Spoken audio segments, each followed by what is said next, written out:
Students, आज हम लोग पीरियोडिक टेबल के अंतर्गत मेंडलीव्स पीरियोडिक टेबल पढ़ेंगे।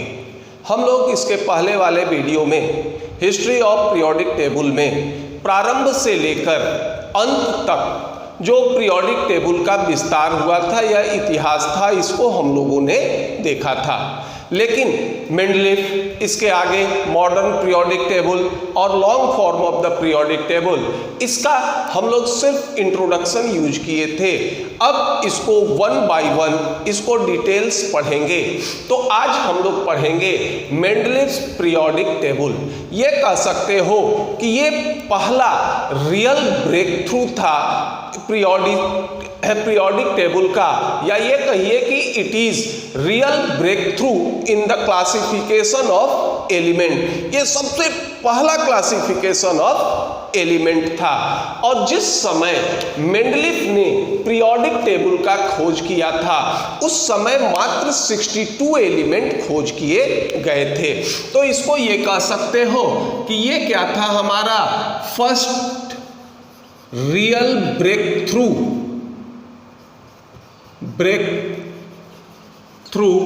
in the classification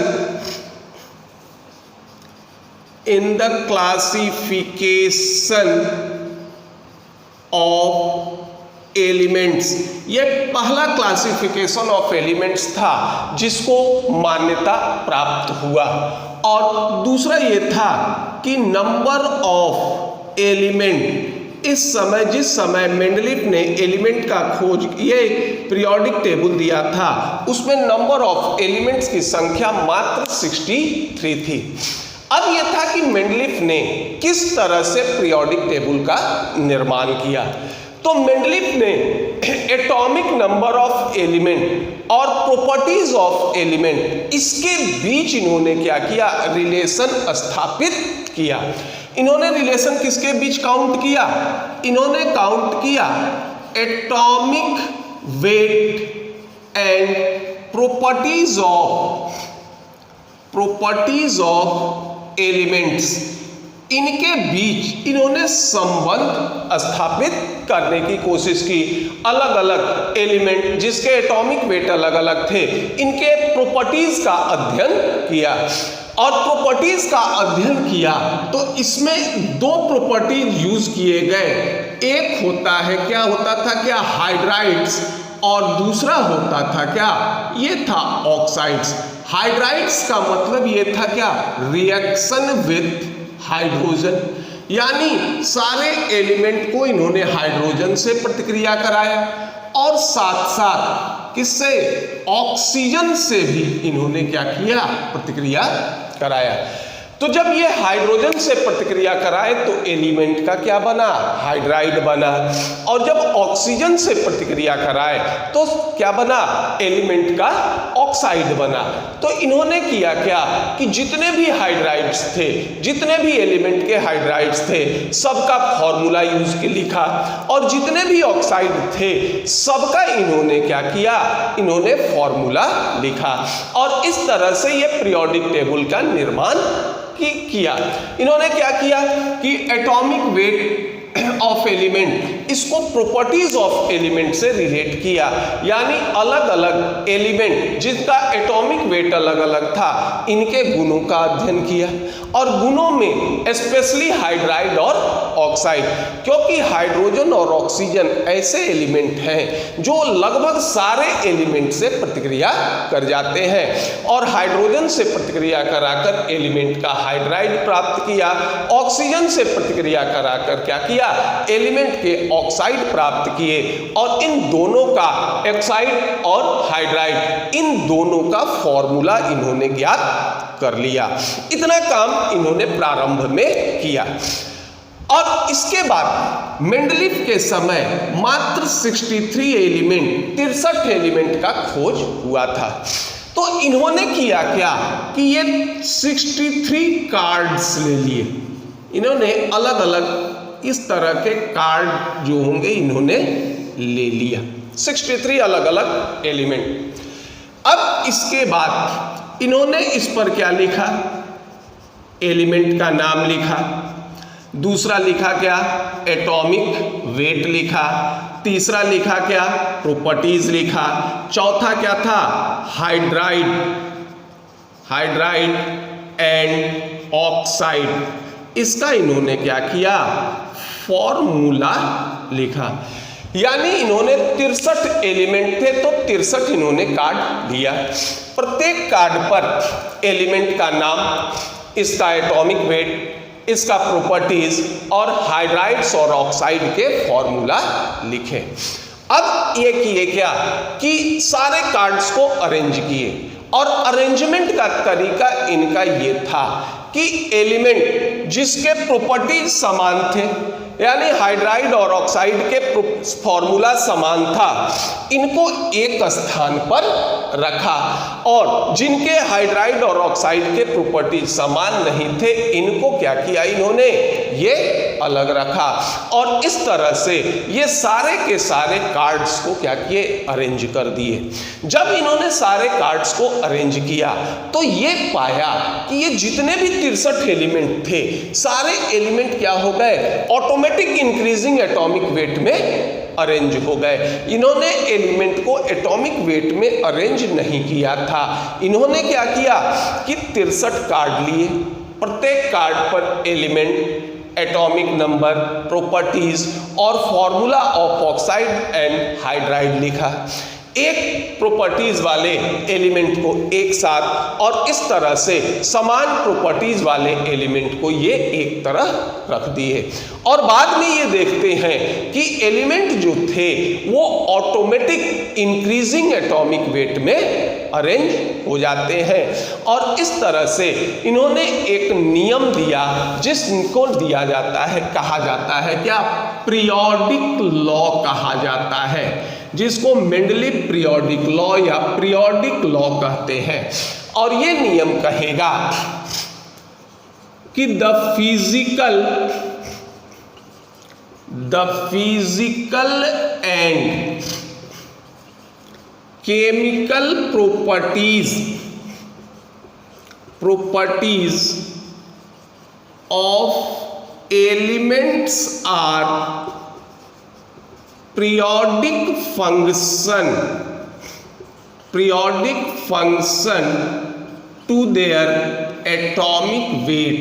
इन्होंने ये दिया कि the physical and chemical properties of elements are periodic function to their atomic weight. इसके बाद इन्होंने ये कहा कि when the elements are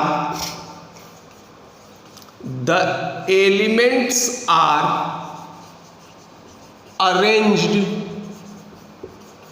in order of increasing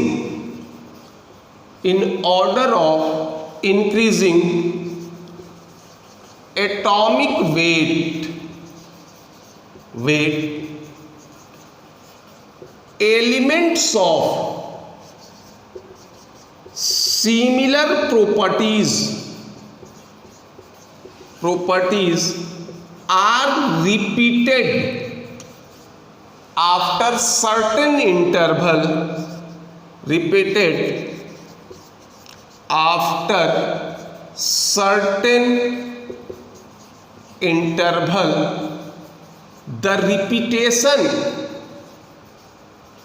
the repetition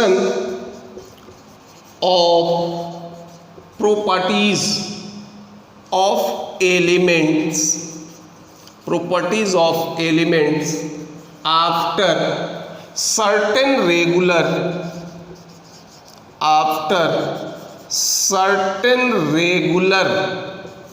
interval is called periodicity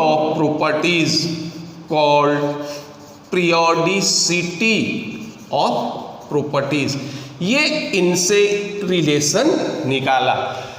इन्होंने ये कहा कि the physical and chemical properties of elements are periodic function to their atomic weight, यानी तत्वों के भौतिक तथा रासायनिक गुण उसके परमाणु भार के आवर्त फलन होते हैं। अब देखिए इसके बाद ये यहाँ भी ये क्या हुआ था, जब इन्होंने कार्ड को अरेंज किया तो एक रेगुलर इंटरवल के बाद तत्वों के गुण क्या होते थे, ये समान हो जाते थे। तो फिर इन्होंने ये कहा कि यदि तत्वों को बढ़ते हुए परमाणु भार के क्रम में व्यवस्थित किया जाए तो सर्टेन इंटरवल यानी निश्चित अंतराल के बाद तत्वों के गुण जो होंगे ये क्या होते थे, रिपीट हो जाते थे। और इसी चीज को हम नाम दिए थे क्या, इसी रेगुलर इंटरवल के बाद तत्वों के गुणों में रिपीटेशन को हम लोग नाम देते हैं क्या, पीरियोडिसिटी ऑफ प्रॉपर्टीज कहते हैं। ये हमारा मेंडलीफ का पीरियोडिक लॉ होगा। अब यहाँ जब मेंडलीफ ने एलिमेंट को अरेंज किया था, चूंकि उस समय सारे एलिमेंट का तो खोज हुआ नहीं था, तो कुछ ऐसे भी एलिमेंट थे जिनका खोज नहीं हुआ और वो इन एलिमेंट के बीच में पड़ते थे। तो जब मेंडलीफ पीरियोडिक टेबल का निर्माण कर रहे थे तो उस समय इनको कुछ स्थान पर या कुछ आवर्त सारणी में रखने के लिए एलिमेंट प्राप्त नहीं थे, या ये कहो कि उस समय उन एलिमेंट का खोज नहीं हुआ था। तो इन्होंने उस स्थान को खाली छोड़ दिया और एक भविष्यवाणी की कि आने वाले समय में जब भी इन एलिमेंट का खोज होगा तो इनके प्रॉपर्टीज ये होंगे और ये अपना स्थान स्वयं रख लेंगे। और इनकी भविष्यवाणी भी सच हुई। आने वाले समय में उन तत्वों का खोज हुआ और उनके प्रॉपर्टीज भी मेंडलीफ के कहे अनुसार सही पाए गए और वो पीरियोडिक टेबल में अपना स्थान उसी स्थान पर इन्होंने ग्रहण किया। अब इस पीरियोडिक लॉ को हम लोग समझते हैं। देखो इस पीरियोडिक लॉ में दो टर्म है, एक होता है फंक्शन और दूसरा होता है क्या, पीरियोडिक। ये पीरियोडिक का डिफिनेशन हो गया कि रेगुलर इंटरवल में repetition of properties of element is called periodicity. अब देखिए इसमें दो टर्म है, एक टर्म होता है जिसको नाम देते हैं फंक्शन और दूसरे टर्म को नाम देते हैं क्या, ये कहते हैं क्या, पीरियोडिक। पहले इसको नोट डाउन कर लीजिए। पीरियोडिक लॉ में दो टर्म थे, एक था हमारा फंक्शन और दूसरा टर्म था पीरियोडिक। अब ये देखते हैं कि फंक्शन और पीरियोडिक ये टर्म क्या इंडिकेट करता है, क्योंकि पीरियोडिक लॉ हमारा क्या था, the physical and chemical properties of element are periodic function to their atomic weight. तो यहाँ सिर्फ यही दो टर्म ऐसे हैं जिनका अर्थ हमें ज्ञात नहीं है या ये कि ये क्या कहलाते हैं। देखो फंक्शन का मतलब होता है क्या, वेरिएबल। वेरिएबल मतलब हो गया जो बदल सकें। इस पूरे पीरियोडिक टेबल में या पीरियोडिक लॉ में देखो दो चीज बदल सकते हैं। एक तो बदल सकता है हमारा क्या, एटॉमिक वेट बदल सकता है, और दूसरा बदल सकता है क्या, हमारा प्रॉपर्टीज ऑफ एलिमेंट्स बदल सकते हैं। बाकी इनमें कोई ऐसा चीज नहीं है जो बदल सके। तो यहाँ फंक्शन का मतलब ये होगा कि प्रॉपर्टीज ऑफ एलिमेंट ये फंक्शन होगा किस पर, एटॉमिक वेट पर निर्भर करेगा, या प्रॉपर्टीज ऑफ एलिमेंट फंक्शन होगा किसका, एटॉमिक वेट का। तो अगर एटॉमिक वेट ऑफ एलिमेंट या एलिमेंट के एटॉमिक वेट में परिवर्तन होगा तो प्रॉपर्टीज ऑफ एलिमेंट भी परिवर्तित होंगे। यहाँ इस वेरिएबल फंक्शन का यही मतलब है। दूसरा जो पीरियोडिक शब्द होता है, ये पीरियोडिक शब्द बताता है किसको, ये बताता है डायरेक्शन ऑफ चेंज को बताता है। यानी अगर तत्वों के एटॉमिक वेट में परिवर्तन होता है तो नेचुरल है कि इसके प्रॉपर्टीज में परिवर्तन होगा। तो प्रॉपर्टीज में जो परिवर्तन होता है वो क्या हो जाएगा, पीरियोडिक इन ऑर्डर होगा, या ये कहो कि पीरियोडिक इन ऑर्डर या नेचर, पीरियोडिक इन ऑर्डर होगा। यानी अगर मान लीजिए इसका मतलब है कि कोई प्रॉपर्टीज अगर बाईं ओर से दाहिनी ओर चलते हैं तो इंक्रीज करता है, तो ये क्या होगा, थ्रू आउट बाईं ओर से दाहिनी ओर चलोगे तो इंक्रीज करेगा। अगर मान लो कोई ऐसा प्रॉपर्टीज है या कोई प्रॉपर्टीज है जो ऊपर से नीचे पीरियोडिक टेबल में बढ़ने पर डिक्रीज करता है, तो ये क्या होगा, थ्रू आउट ऊपर से नीचे चलेंगे तो डिक्रीज करेगा।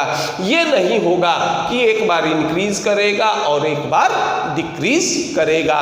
तो यही दोनों शब्दों का यहाँ अर्थ होता है। यानी प्रॉपर्टीज ऑफ एलिमेंट डिपेंड करेगा किस पर, एटॉमिक वेट ऑफ एलिमेंट पर, और एलिमेंट के प्रॉपर्टीज में जो चेंज होंगे वो क्या होंगे, ये पीरियोडिक इन ऑर्डर होंगे, यानी किसी रेगुलर पैटर्न में होंगे, इनमें चेंज रैंडम नहीं होगा। लेकिन अगर हम वास्तविकता देखें या फिर अगर जो हम प्रॉपर्टीज का ऑब्जर्वेशन देखें तो इनमें से हमको कोई चीज प्राप्त नहीं होगा। ये पीरियोडिक टेबल, मेंडलीफ का पीरियोडिक टेबल केमिस्ट्री का एक यूनिक उदाहरण है, और ये ऐसा उदाहरण है कि मेंडलीफ के पीरियोडिक टेबल में अगर आप देखिएगा कि समय समय पर इसमें बदलाव हुए हैं, लेकिन इन बदलाव में पीरियोडिक टेबल जो थे इनका जो बेसिक स्ट्रक्चर है इसमें कोई परिवर्तन नहीं हुआ है, या फिर मेंडलीफ ने जिन तत्वों को जहां पर रख दिया उनके स्थान में आज भी कोई परिवर्तन नहीं हुआ। सिर्फ परिवर्तन ये हुआ कि किसी ग्रुप में हम लोग क्या करते हैं, इसको दो भाग में बांट देते हैं, इसके पोजीशन को क्या करते हैं, परिवर्तित कर देते हैं, लेकिन एलिमेंट के स्थान में कोई परिवर्तन नहीं हुआ और ना ही इसके बेसिक स्ट्रक्चर में कोई परिवर्तन हुआ। और साथ साथ ये भी हम लोग कहते हैं कि पीरियोडिक टेबल एक ऐसा उदाहरण है कि जिसका प्रारंभ गलत से होता है लेकिन अंत जो होगा ये सही होगा। अगर मान लीजिए हम कोई न्यूमेरिकल बनाते हैं और प्रारंभ में ही अगर हम लोग गलत फॉर्मूला यूज कर दें तो ऐसा नहीं है कि आपका आंसर सही हो जाए, आपका आंसर भी क्या होगा, गलत ही होगा। लेकिन ये एक ऐसा फॉर्मूला है या ये कहो एक ऐसा न्यूमेरिकल है कि जिसमें गलत फॉर्मूला लगाते हुए भी रिजल्ट हमारा क्या होगा, सही होगा। और देखो गलत फॉर्मूला हम लोग यहीं पर लगाते हैं। हमने ये कहा कि एटॉमिक वेट ये क्या होगा, फंक्शन होगा प्रॉपर्टीज ऑफ एलिमेंट का, यानी यदि तत्वों के परमाणु भार में परिवर्तन होगा तो इसके गुण परिवर्तित होंगे। और हम ये बहुत अच्छी तरह से जानते हैं कि हमारे पास कोई भी ऐसे दो एलिमेंट नहीं है जिनके एटॉमिक वेट समान हो। तो जब दो एलिमेंट हमारे पास ऐसा नहीं है कि जिनके एटॉमिक वेट समान हो तो दो एलिमेंट का प्रॉपर्टीज भी क्या होगा, समान नहीं होगा। फिर भी हम लोग एलिमेंट को क्लासिफाई करेंगे। मेंडलीफ ने इनको क्लासिफाई किया और ये कहा कि एक ग्रुप में जो भी एलिमेंट होंगे सबके गुण समान होंगे। तो जो हमारा लॉ था यही कहता है कि दो एलिमेंट के प्रॉपर्टी समान नहीं होंगे। फिर भी उन्होंने एलिमेंट को क्लासिफाई किया और ये कहा कि एक ग्रुप में जो भी एलिमेंट होंगे उनके गुण समान होंगे, और ये आगे हम देखेंगे कि ये सही होगा।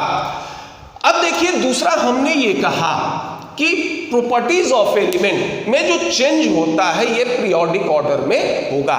लेकिन जब हम प्रॉपर्टीज ऑफ एलिमेंट को पढ़ेंगे और इसको पीरियोडिक टेबल में एप्लीकेबल करेंगे तो ये हम क्या करेंगे, ये हम पाएंगे कि इस तरह का कोई ऑर्डर हमको प्राप्त नहीं होता है।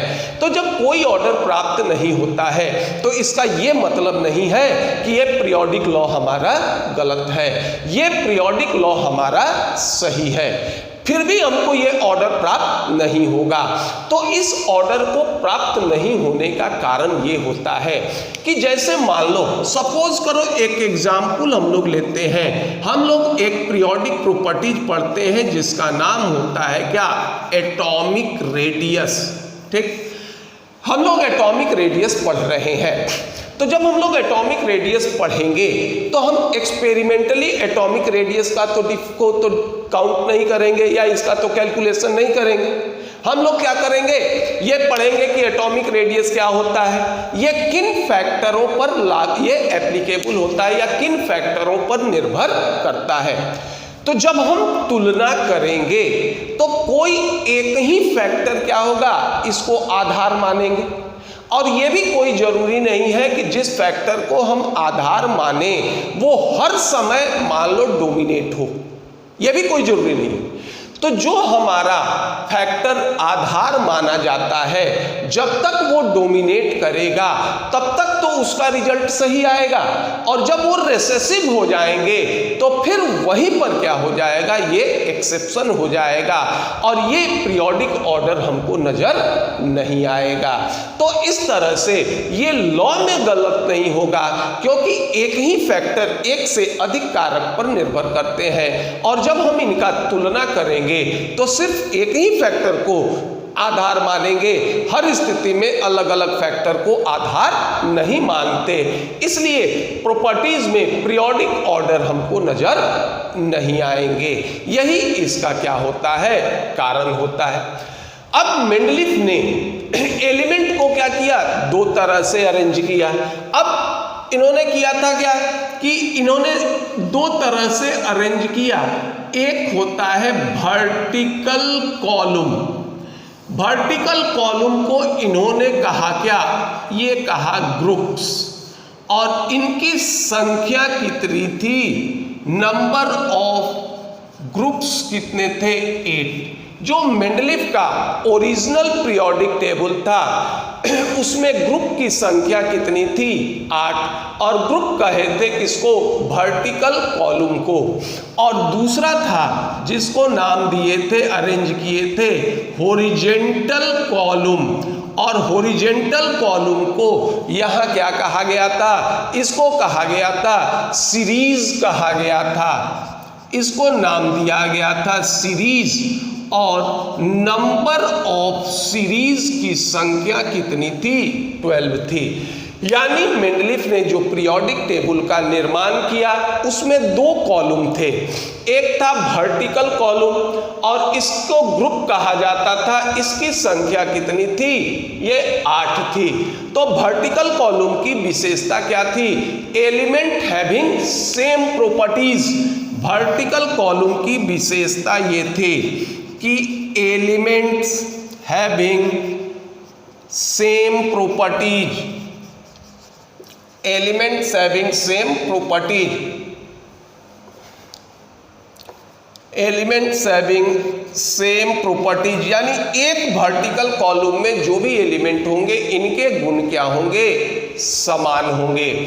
और दूसरा था हमारा क्या, हॉरिजॉन्टल कॉलम, और हॉरिजॉन्टल कॉलम को नाम दिए थे क्या, सीरीज। और हॉरिजॉन्टल कॉलम की विशेषता ये थी कि अगर लेफ्ट टू राइट बढ़ेंगे तो ये हो जाएगा क्या, इंक्रीजिंग एटॉमिक वेट, ये इसकी विशेषता थी, इंक्रीजिंग एटॉमिक वेट। और इस तरह से ये मेंडलीफ का पीरियोडिक टेबल, ये मेंडलीफ के पीरियोडिक टेबल का आउटले हुआ।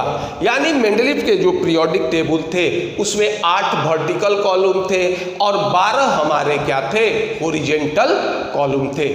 अब जिस समय मेंडलीफ ने पीरियोडिक टेबल का निर्माण किया था तो एक और साइंटिस्ट जिनको हम लोग इसके पहले वाले वीडियो में पढ़े थे, जिनका नाम था क्या, मार्टिन लूथर। इन्होंने जो होगा ये भी इसी चीज पर रिसर्च कर रहे थे, एलिमेंट के क्लासिफिकेशन को पर ही जो हो गई ये रिसर्च कर रहे थे, लेकिन दोनों अलग अलग या इंडिपेंडेंट रिसर्च कर रहे थे और दोनों के जो इन्फरेंस थे लगभग समान थे।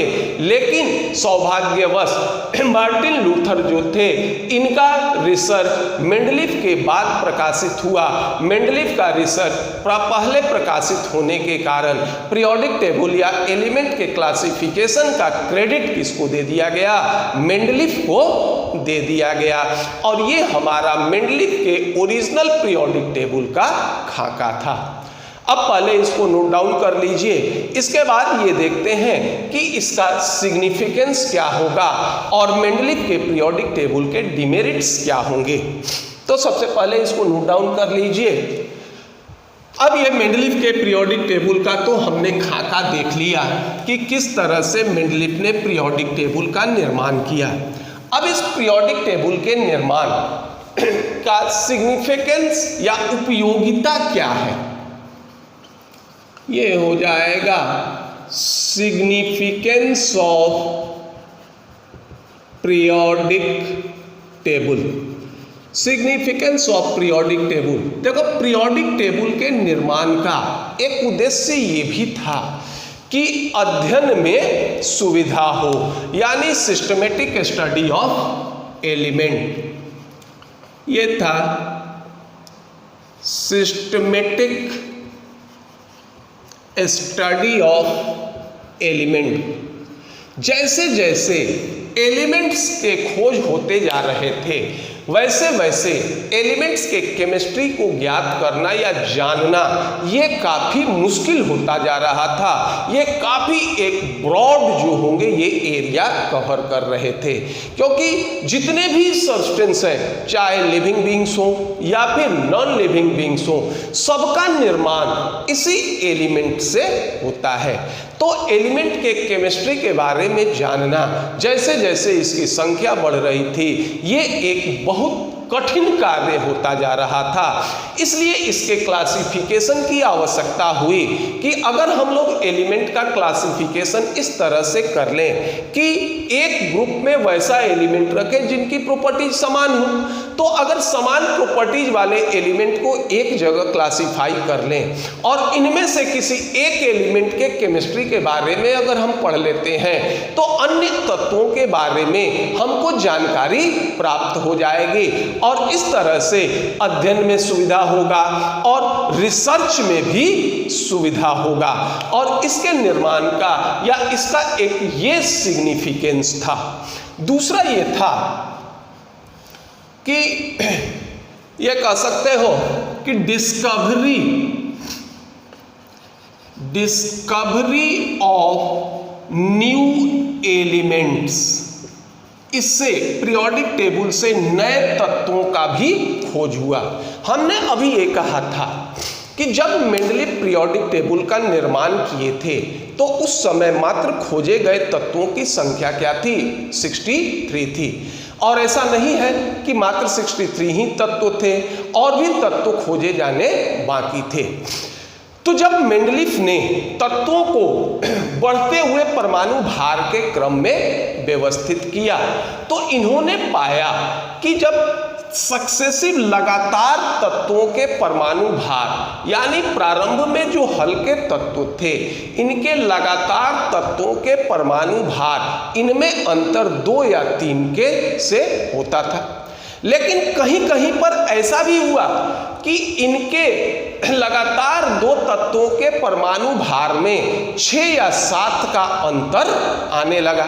तो जब 6 या 7 का अंतर आने लगा तो मेंडलीफ ने किया क्या कि उनके बीच एक स्थान छोड़ दिया और ये कह दिए कि आने वाले समय में यहाँ कोई तत्व आएंगे जिनके प्रॉपर्टीज के बारे में इन्होंने क्या किया, प्रिडिक्शन कर दिया, या ये जो होगा ये कहे कि भविष्यवाणी कर दी। और ये भविष्यवाणी सही हुआ और उसके बाद ये तत्व खोजे गए और इनका प्रॉपर्टीज भी मेंडलीफ के बताए हुए प्रॉपर्टीज के बराबर था और ये आवर्त सारणी में अपना स्थान ग्रहण कर लिए। तो इसमें 3 तत्वों का खोज हुआ। एक तत्व था स्कैंडियम, दूसरा तत्व था गैलियम और तीसरा तत्व था जिसको नाम देते हैं क्या, जर्मेनियम। देखो इनके खोज में इस तरह की स्थिति थी, जैसे मान लो ये हो गया ग्रुप 2, ये हो गया ग्रुप 3, ये हो गया ग्रुप 4 और ये हो गया ग्रुप 5। देखिए पूरा तो नहीं बना रहे हैं, ये सीरीज हो गया, ये हो गया 3rd, ये हो गया 4th, ये हो गया 5th और ये हो गया 6th। अब मान लीजिए यहाँ पर ग्रुप 2, यहाँ पर 4th में थे क्या, ये था कॉपर, एटॉमिक वेट इसका क्या था 40।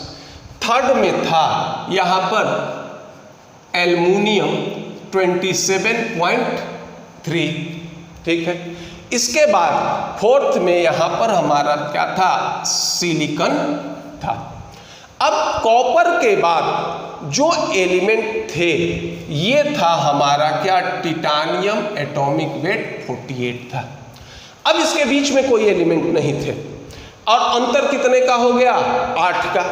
तो मेंडलीफ ने किया क्या कि यहाँ एक स्थान इन्होंने खाली छोड़ दिया।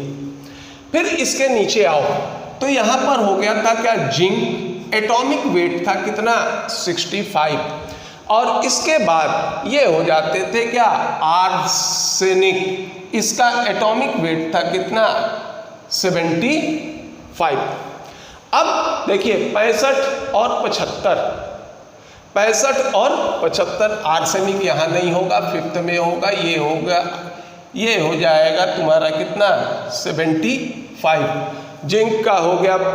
ठीक, अब देखिए अंतर कितना हो गया, 10 का अंतर हो गया। तो जब 10 का अंतर हुआ तो इन्होंने यहाँ पर 2 जो होगा ये क्या होगा, जगह छोड़ दिया। इसका एटॉमिक वेट ये आया कितना, 44, यहाँ होगा 68 और ये हो गया 72। अब देखिए इसको क्या कहा गया, इसको नाम दिया गया इका बोरॉन, इसको नाम दिया गया इका एल्यूमिनियम, और ये हो गए क्या, इका सिलिकॉन, इसको नाम दे दिया गया।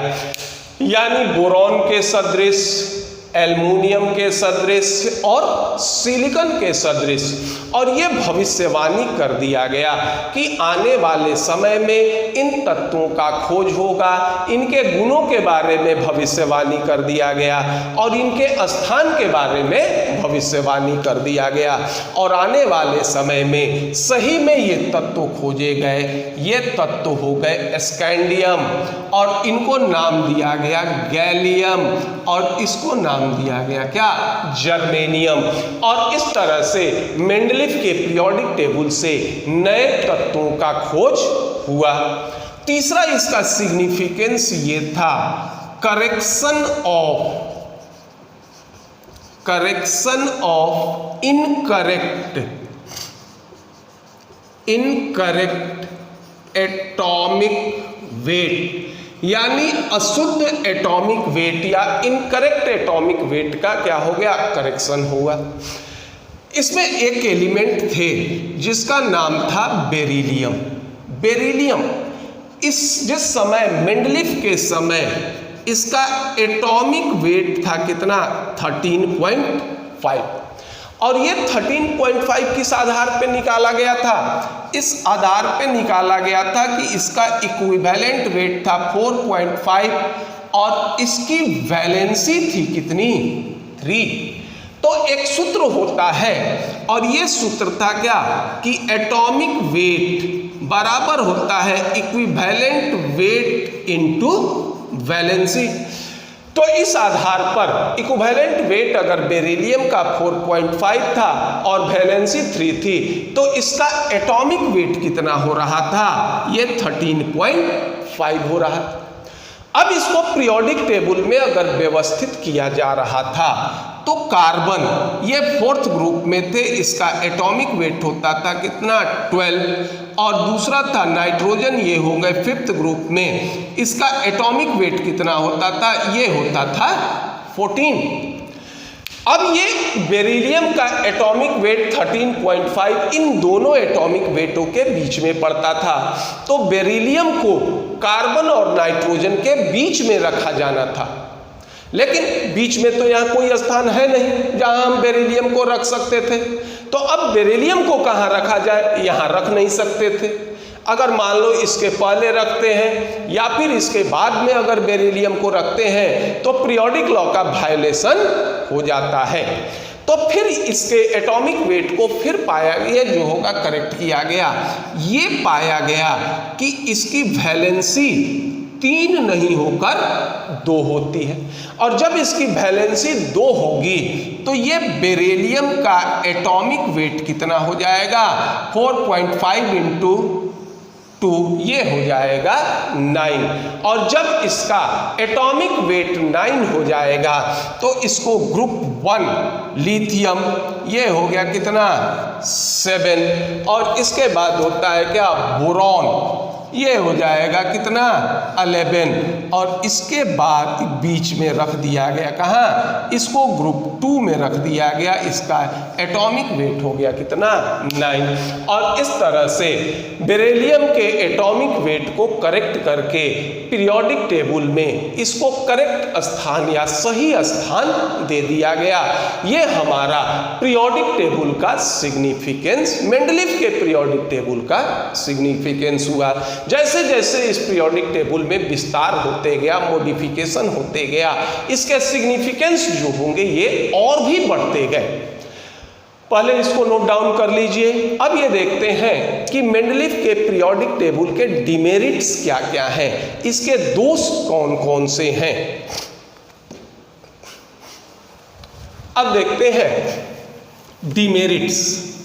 क्योंकि कोई भी नियम होता है वो परफेक्टली एब्सोल्यूट नहीं होते, या ये कहो कि वो आइडियल नहीं होते, इनमें कुछ न कुछ दोष जरूर होता है।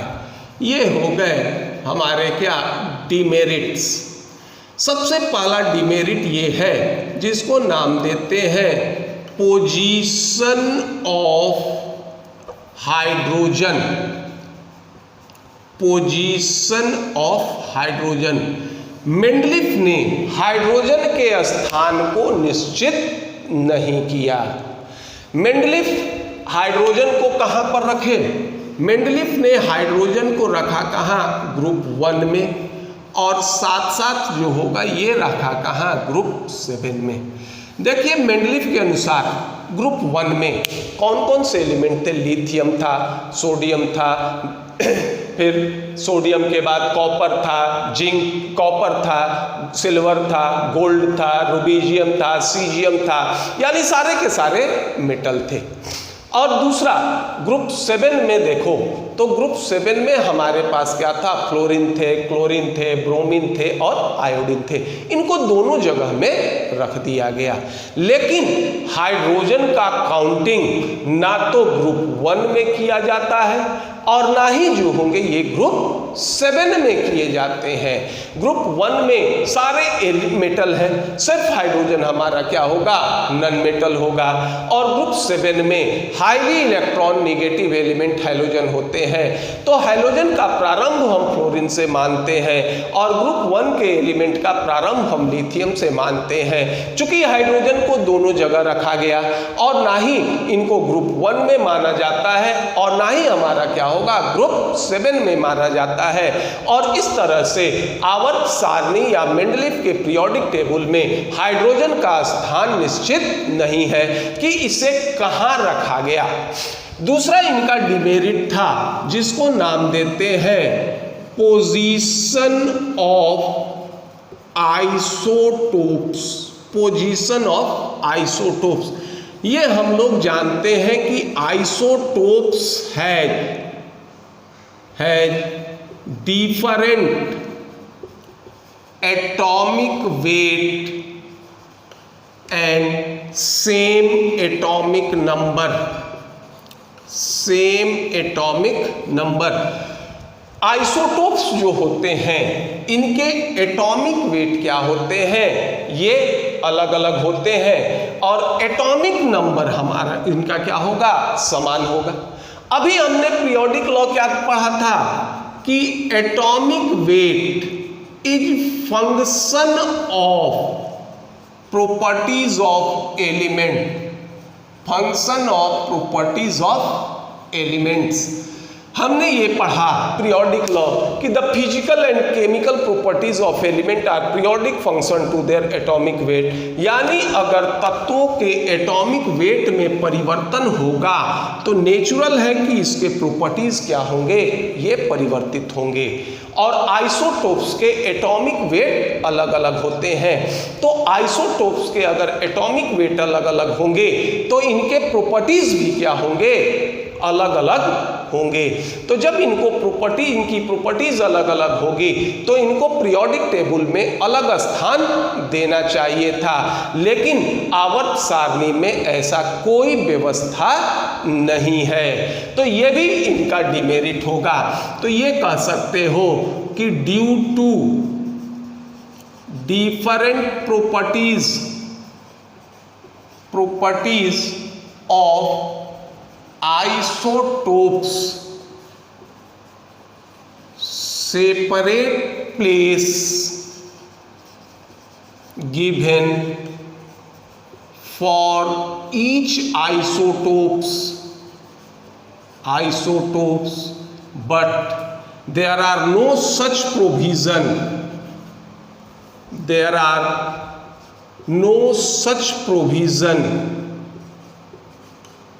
in periodic table, और इस तरह का कोई व्यवस्था पीरियोडिक टेबल में नहीं है, क्योंकि आइसोटोप्स के एटॉमिक वेट अलग अलग है तो इनके प्रॉपर्टीज अलग अलग होंगे, तो आवर्त सारणी में इनको अलग स्थान देना चाहिए था, लेकिन ऐसी कोई व्यवस्था नहीं है। नेक्स्ट इनका डिमेरिट ये है कि element having higher atomic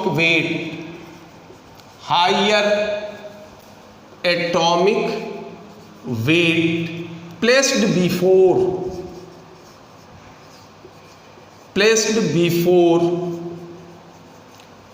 elements having lower atomic weight।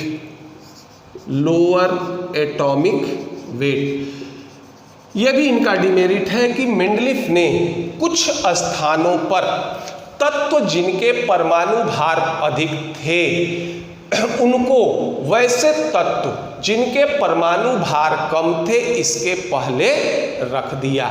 जैसे इसका एग्जाम्पल ये है, एक था एलिमेंट आर्गन और दूसरा था पोटासियम। अगर आप पीरियोडिक टेबल को देखोगे तो पहले आर्गन रखा गया है, उसके बाद पोटासियम। तो according to periodic law argon का एटॉमिक वेट कम होना चाहिए था और पोटासियम का एटॉमिक वेट अधिक होना चाहिए था, लेकिन अगर एटॉमिक वेट देखा गया तो आर्गन का एटॉमिक वेट था 39.9 और पोटासियम का एटॉमिक वेट था क्या 39.1, और ये एटॉमिक वेट का अरेंजमेंट सही नहीं था। आर्गन को पोटासियम के जगह और पोटासियम को आर्गन के जगह होना चाहिए था। दूसरा देखो ये था टिलूरियम और आयोडीन। देखिए टिलूरियम हमारा ग्रुप 6 में है और आयोडीन जो होंगे ये ग्रुप 7 में है। तो ग्रुप 6 पहले आता है, 7 बाद में आता है। तो टिलूरियम का एटॉमिक वेट कम होना चाहिए था, आयोडीन का एटॉमिक वेट अधिक, लेकिन टिलूरियम का एटॉमिक वेट कितना था, अधिक था, और आयोडीन का एटॉमिक वेट क्या था, कम था। और तीसरा सीरीज है कहाँ, कोबाल्ट और निकल का। कोबाल्ट के बाद रखे गए क्या, निकल। तो कोबाल्ट का एटॉमिक वेट कम होना था और निकल का एटॉमिक वेट अधिक होना था, लेकिन हुआ क्या, उल्टा। कोबाल्ट का एटॉमिक वेट होता है 59.9 और ये हो गया कितना 58.7। तो इन 3 स्थानों पर मेंडलीफ ने अपने नियम का वायोलेशन किया, यानी तत्व जिनके एटॉमिक वेट अधिक थे, तत्व जिनके एटॉमिक वेट कम थे, उनके पहले रख दिया गया। यह भी हमारा पीरियोडिक टेबल के इरेगुलरिटीज को बताता है। अगला इनका डिमेरिट ये हुआ कि no place for inert gas. जिस समय मेंडलीफ ने पीरियोडिक टेबल का निर्माण किया था उस समय अक्रिय गैस या इनर्ट गैस का खोज नहीं हुआ था। तो मेंडलीफ के पीरियोडिक टेबल के बाद एक साइंटिस्ट थे जिनका नाम था रामसे। इन्होंने पीरियोडिक टेबल ये इनर्ट गैस का खोज किया, और इनर्ट गैस जो थे ये एलिमेंट, इनके गुण पीरियोडिक टेबल में किसी भी तत्व से नहीं मिलते थे। तो जब इनके गुण पीरियोडिक टेबल में किसी भी तत्व से नहीं मिलते थे तो इनको पीरियोडिक टेबल में किसी भी तत्व के साथ नहीं रखा जाता। मेंडलीफ ने जो स्थान छोड़ा था वहां नए तत्व ऑटोमेटिक वहां पर सेट कर गए। अब पीरियोडिक टेबल में कहीं कोई ऐसा स्थान नहीं छोड़ा गया था जहां इनर्ट गैस को रखा जाए, और इनर्ट गैस का प्रॉपर्टीज किसी भी एलिमेंट से मेल नहीं खाता था। तो जब इनके प्रॉपर्टीज ना तो किसी भी एलिमेंट से मेल खाते थे और ना ही इनके लिए आवर्त सारणी में कोई स्थान छोड़ा गया था, तो इसके खोज के बाद ये भी एक प्रकार के एलिमेंट थे, इनको कहाँ रखा जाए ये भी पीरियोडिक टेबल का क्या होगा, डिमेरिट काउंट होता है कि आवर्त सारणी में मेंडलीफ ने इनर्ट गैस के लिए कोई जगह नहीं छोड़ा। इसके बाद ये भी था कि देयर आर नो प्लेस, ये कह सकते हैं no place for lanthanides and actinides. देखिए, जिस समय मेंडलीफ ने पीरियोडिक टेबल का खोज किया था उस समय लैंथेनाइड्स और एक्टिनाइड्स इनके भी क्लासिफिकेशन नहीं हुए थे, इनको भी हम अलग नहीं कर पा रहे थे। लैंथेनाइड्स और एक्टिनाइड्स नाम से 14 एलिमेंट के एक ग्रुप होते हैं जिनके प्रॉपर्टीज क्या होंगे, समान होंगे, लेकिन एटॉमिक वेट इनका क्या था, अलग अलग था। तो जब इनके एटॉमिक वेट अलग अलग थे तो इनको आवर्त सारणी में अलग स्थान देना चाहिए था, लेकिन मेंडलीफ के आवर्त सारणी में लैंथेनाइड्स और एक्टिनाइड्स इनके लिए कोई विशेष प्रोविजन नहीं था।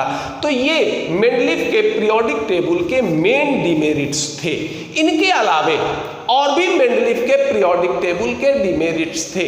जैसे मान लो ग्रुप 1 में हमारा लिथियम है, सोडियम है, पोटासियम है, रुबीजियम है, सीजियम है, साथ में कॉपर है, सिल्वर है और गोल्ड भी है।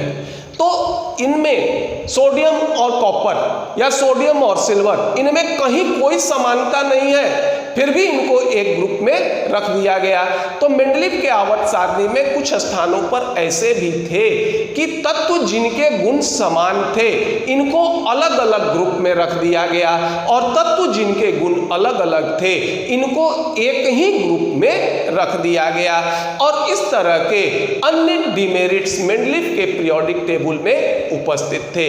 तो इस तरह से हम लोग मेंडलीफ के पीरियोडिक टेबल का आउटलाइन कि क्या है, किस तरह से मेंडलीफ ने आवर्त सारणी का निर्माण किया, इसके सिग्निफिकेंस या इसकी विशेषता क्या थी और इनके डिमेरिट्स क्या होंगे। तो समय समय पर इन मेंडलीफ के पीरियोडिक टेबल में अलग अलग मॉडिफिकेशन हुए और पीरियोडिक टेबल का रूप बदलता गया। अब इसके बाद फिर ये देखेंगे कि मेंडलीफ के पीरियोडिक टेबल में किस तरह से बदलाव हुआ, और इसको नाम देते हैं modification of Mendeleev periodic table कहो या मॉडर्न पीरियोडिक टेबल कहो। तो ये हमारा मेंडलीफ का पीरियोडिक टेबल ये समाप्त हुआ। तो अगर आपको ये वीडियो पसंद आए तो इसे लाइक कीजिए, सब्सक्राइब कीजिए। धन्यवाद।